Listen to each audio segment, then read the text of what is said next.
coin depicting a goddess should be beautiful.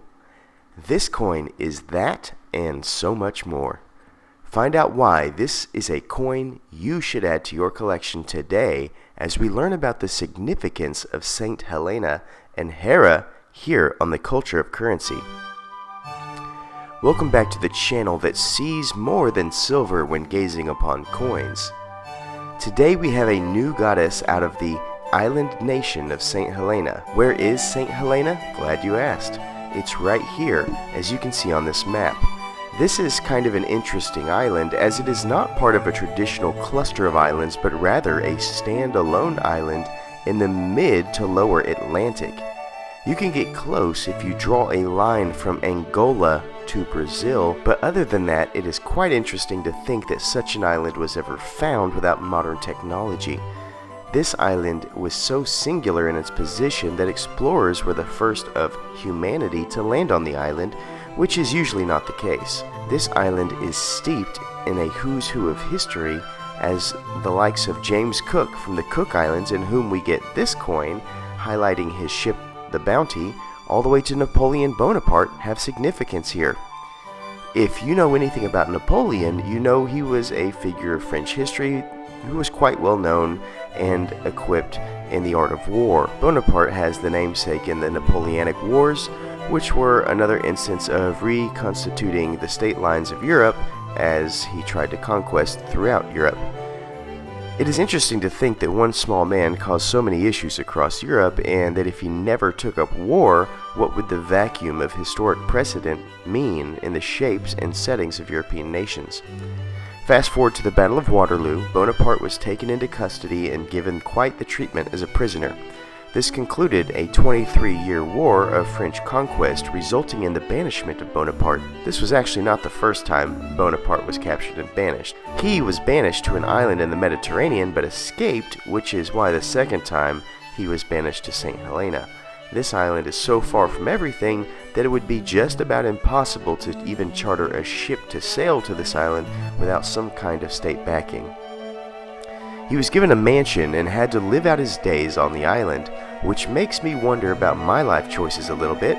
If only I had failed at conquering Europe, I too may be granted an island and a mansion.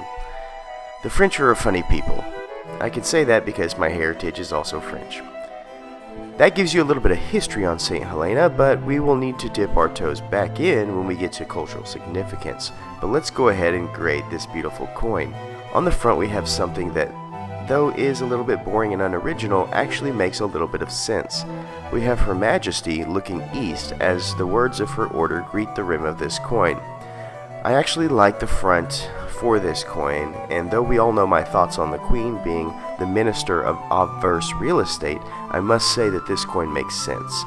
There were no humans before the explorers took the island, and so there's no native culture.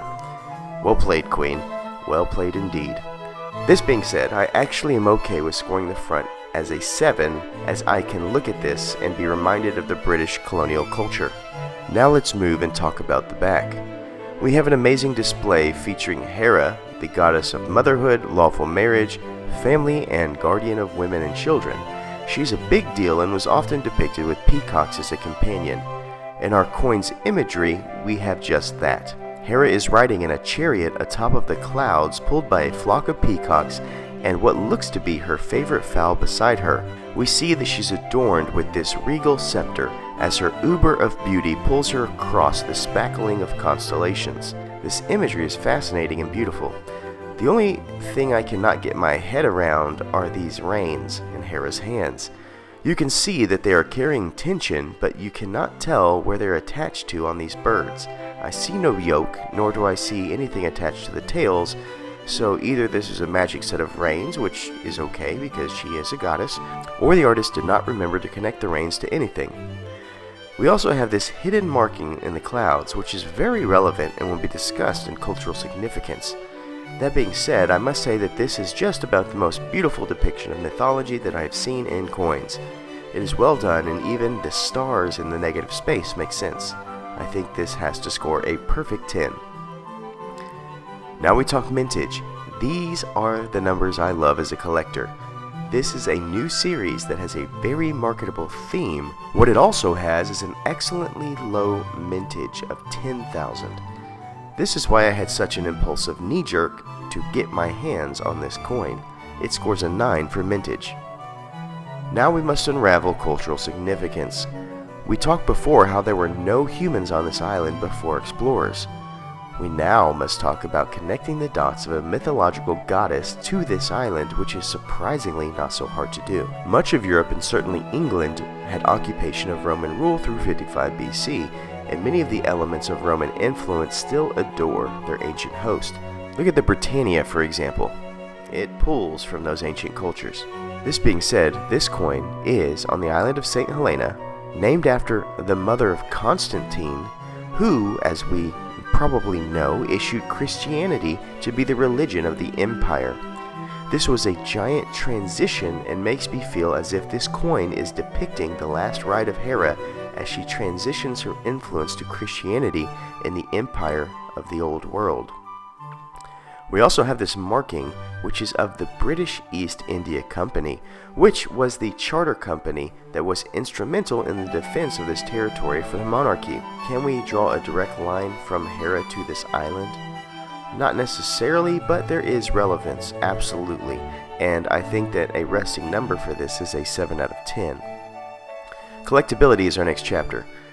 We have what I think is the genesis of a highly collectible series. If the quality over time is consistent, I think we would be seeing a passing of the torch on collectible low mintage series from the Tuvalu Black Flags to something like this. Low mintage, excellent execution on art, and heavily marketable theme. Those are the holy trinities of a dominant series. For this reason, I score it an 8. Our last area to open is uniqueness. We have an outstanding coin with a low mintage on a theme that has been done a time or two in the past 15 years, but really not a lot. I think that it is a theme that will be cycled every 8 years or so by some mint, so I do score it an 8.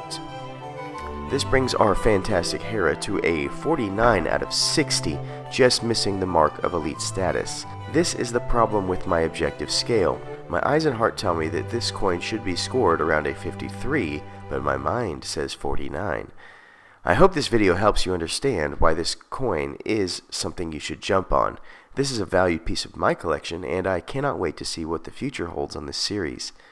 Thank you for watching, and as always, thank you for staying classy and current with the culture of currency.